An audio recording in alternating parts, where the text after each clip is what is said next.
Hey everybody, it's Kendra. Welcome to my channel if you're new, and welcome back if you've been here before. My video today is going to be all about how I have been preserving everything I've been growing from my garden this summer, because I have had a very successful gardening season.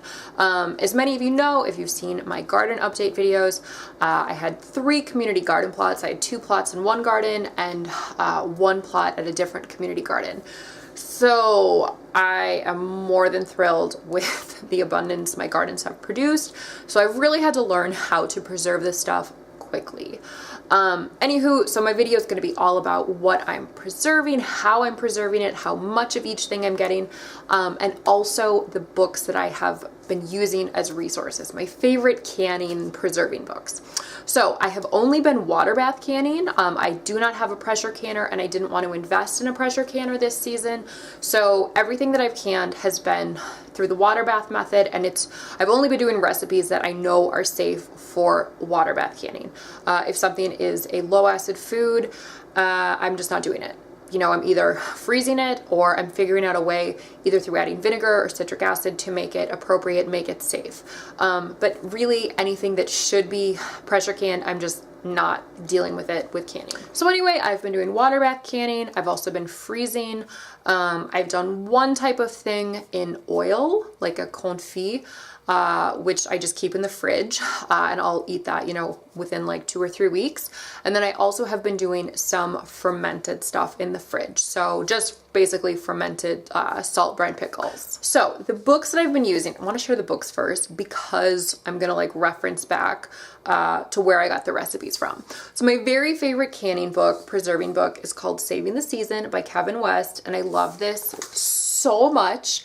It is so useful and it has such awesome recipes, but it just has really awesome stories in it. And it just, oh, I love it. It's just a beautiful, fabulous book. Just love it. I could just sit down and read it. Like, there's so much to learn from this book. My second favorite canning book is Not Your Mama's Canning Book by Rebecca Lindamood. This is really great. They have a lot of really cool recipes in here, and there is an amazing tomato soup recipe in there that I have made a lot of.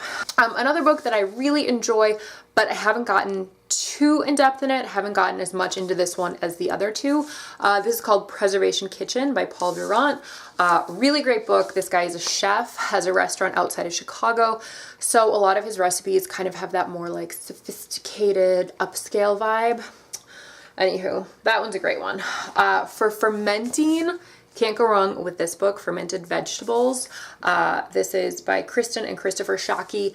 This is the one that I have used for my salt brine pickles, and I've used this in the past for like kraut and something else too. Edgy veggies, I think they were called. I think that was from this book. Anywho, and then 2 other books that I've used kind of as references, and I've used these to cross-reference these other recipes, but I have not actually used any actual recipes from these books. This is the new book of canning by Ball. I also have the original Ball canning book. So that one's really good, and this one's also awesome. Put 'em Up. Really like this one. This was originally a library book that I bought.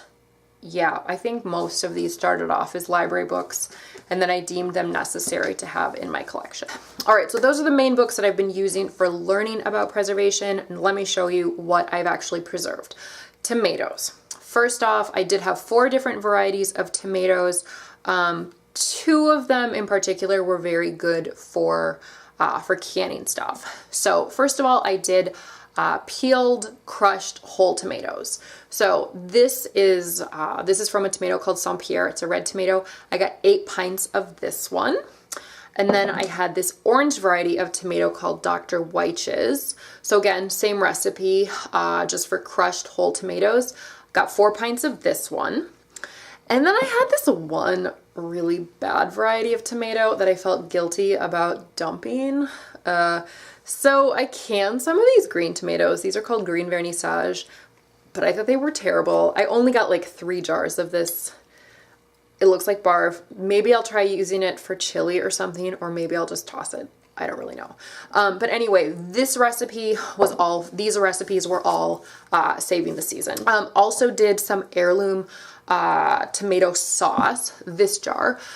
So this was actually a mixture of the Saint-Pierre, the Dr. Weitches, and then it's called Sunrise Bumblebee, just a little bitty cherry tomato. Tomato sauce is kind of a pain to make because you have to let it cook down for a million years. So I only ended up with 3 pints of it. I thought I would get about 6. Only got 3, but it's divine. That was also from Saving the Season. I did also make a ton of tomato soup. So this is from that Not Your Mama's Canning book. This I actually did 14 pints. I made this twice. This tomato soup is bomb, man. It is so, so good. And then the final tomato thing I made is this. So this is called tomato confit. Look at that. It is amazing. So this is from Saving the Season. So basically you bake tomatoes with garlic and rosemary and thyme and olive oil. It's amazing. You put some of this, like heat up a little bit of this, put it on some spaghetti squash. Oh, it is so, so, so good. That one, you bake it and then you keep it in the fridge. So that one you have to use it, you know, within like 2 weeks. But that's not hard because it's really delicious. Alrighty, beans. So I grew 2 different varieties of beans. I had yellow wax beans and then I had one called purple TP beans, which are purple when they grow, but then when you cook them, they turn green. So I pickled some beans. I think I got about 9 or 10 pints of pickled beans. I did use the Saving the Season book for one batch of pickled beans and then also Preservation Kitchen for another. So got about 9 or 10 pints of pickled beans. I have also been freezing a ton of beans. I can't tell you how many of these little packs of beans I've frozen because there are so many and they are just swimming in my chest freezer. So basically what I did for doing the beans, I would, you know, snap off the stem end, clean them obviously, and then I would blanch them for about a minute, put them into an ice water bath, let them dry, and then I would just vacuum pack them. So I have loads of beans. I basically froze them in sort of what I thought would be like 1 meal portions. Alrighty, next, carrots. So I pickled some carrots. These are like the taqueria style carrots. So they look kind of red purple because I had, I believe, dark purple, almost black carrots along with red ones and orange ones. So this is also from Saving the Season. I got 4 pints of these. So these are carrots I actually grew. Also from that Not Your Mama's Canning book, I did pickle some red onions. I got 3 pints of pickled red onions. These are not onions I grew. These onions are from Trader Joe's. All right, peaches. Now, in a couple of my videos, I mentioned the peach guy coming around. I think it was in a kombucha video. So yeah, there's this peach truck that drives up from Georgia every summer, sells peaches. He also has blueberries from Michigan. So I got a bunch of peaches. I think I ended up getting about 2 cases. Yeah, I shared a box twice with a friend and then I got a whole box myself. So I probably had about 50 pounds of peaches this summer. So obviously the peaches we ate fresh, I gave some away, and then I did some canning. So I did plain peaches in syrup. So, you know, no alcohol involved here. So I think I got 5 or 6 just plain. And then I tried 2 different recipes for brandied peaches. One recipe was from Saving the Season, one recipe was from Preservation Kitchen. So these are the ones with brandy from the Saving the Season book. I have opened these. To me, they don't really taste very brandy-ish. The ones from Preservation Kitchen, on the other hand, as you can tell by the color, these are super, super boozy. I think this used 3.5 cups of brandy for 9 pints of peaches. I have not opened these up, but when I actually made them, I had some extras and they were super boozy. Super delicious, but super boozy. So I think I got 9 of the super boozy peaches, 6 of the kind of boozy peaches, and then 5 or 6 of the no booze peaches. I also made some peach jam. So just did 5 half pints of peach preserves. So this was actually from the Pomona's Pectin cookbook.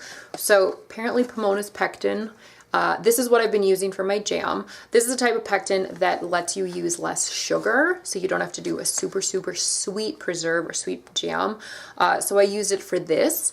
And then I also recently whipped up some strawberry rhubarb jam, also with Pomona's. Strawberries were strawberries I picked at the local strawberry farm in June. And the rhubarb was some I picked from my mom's garden a year ago. And it was in my freezer and I thought it needed some love. So hopefully it's good. And I did get 5 half pints of the strawberry rhubarb jam. Okay, cucumbers and pickles. Everybody's favorite, my husband's favorite. Just ask him. I got I think I had 12 quarts of dill pickles, either spears or chips. So yeah, these are dill spears. Yeah, so I had 2 different varieties of cucumbers. I had one called Tokiwa, which is a long Japanese style cucumber. And then I had a shorter one called Dar, which I think is very well suited for pickling because it has a thicker skin. So yeah, for example, this is the Dar one. You can see the skin kind of has stripes.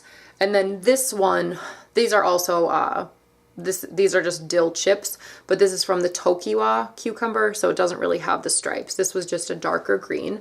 So I think I got 12 quarts, and I want to say I got about 6 pints of dill pickles. And for the dill pickles, I used recipes from both Saving the Season and Preservation Kitchen. And then I did a whole bunch of pints of bread and butter chips, and these are super delicious. They're a little bit on the sweet side, but they're very tasty. I think I got about 10 pints of these. And also, obviously, you all know that I love my fermented food. So I actually have 4 of these half-gallon jars in the fridge of pickles that are fermenting. So these are garlic pickle slices. So yeah, no canning, no processing here. These are completely salt brine pickles. And then these ones are just New York City deli style pickles. I'm still pretty new to the whole salt brine pickle thing. They like all this stuff on here. I know it's safe, but they totally kind of weird me out. Okay, so I believe that is everything that I have canned, or, you know, obviously the confit isn't oil and that's not canned, and then the fermented pickles. But I still have a few things that I froze that I want to share. So I had a lot of summer squash in July. I was going crazy with summer squash and zucchini, so I froze it.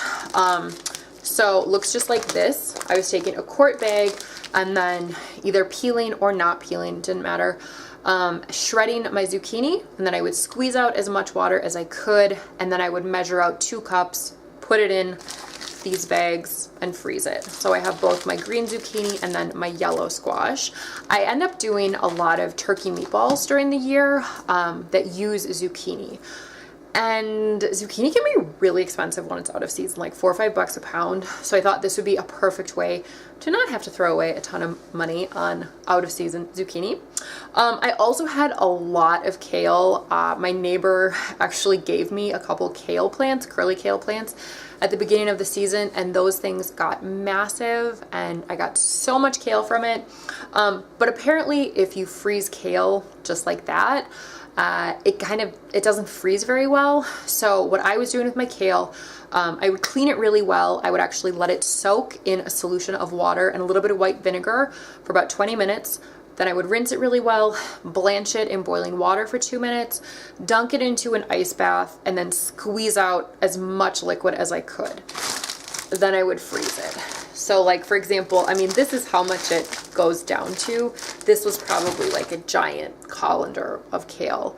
But what I've been doing with my frozen kale is just dumping it into smoothies. My gosh, I keep forgetting and then remembering things. I've had so many different things that I've frozen. Another thing that I've frozen, pesto cubes. I had a ton of basil plants, so I was just making vegan pesto, freezing it in ice cube trays, and then popping them out and freezing them in just a giant bag. So when I make my pesto, I use basil, garlic, pine nuts, oil, salt, pepper. I think that's everything. Really good. When I want to use this, I just basically, I'll saute whatever vegetable I'm using and then throw in 1 or 2 cubes, let it melt, get it all warm and oily and yummy, and then that's it. So this is super good. Also, of course, I have frozen both strawberries and blueberries. I don't do anything special for those, just for strawberries, take off the hull, I wash them, take off the hull, let them dry, freeze them in quart bags. And basically for blueberries, I rinse them, let them dry, freeze them in quart bags. Nothing special there. I'm not going to dig them out of my freezer. My final thing I want to share is how I have been preserving my cabbage. So I actually ended up with about 6 or 7 heads of cabbage, like decent sized heads of cabbage.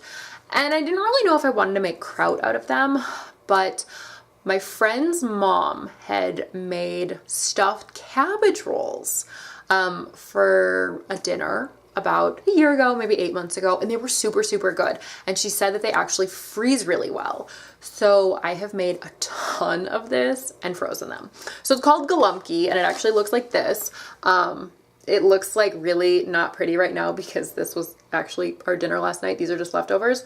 So it's basically, you know, a cabbage leaf, and then you stuff it with a mixture of either like pork or beef, or I use venison. I use a mixture of venison and pork.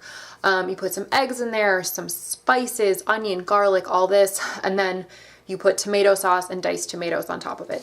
So yes, the orange diced tomatoes are actually from my garden too.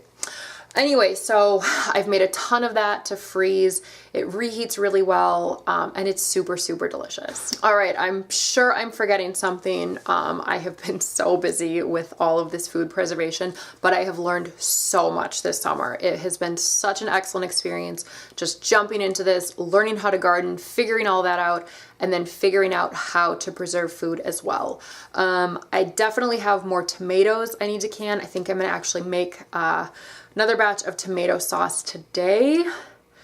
And then I don't know what else I'm gonna have. The gardens are really dwindling down, so I'm not sure I'm gonna have to do too much more canning in these next couple of weeks. Anywho, I would love to know what you have been preserving, how you've been preserving it, also your favorite preserving resources. Do you have any favorite websites or favorite books or anything? So thank you so much for watching. Like, comment, subscribe, and I'll see you in my next video.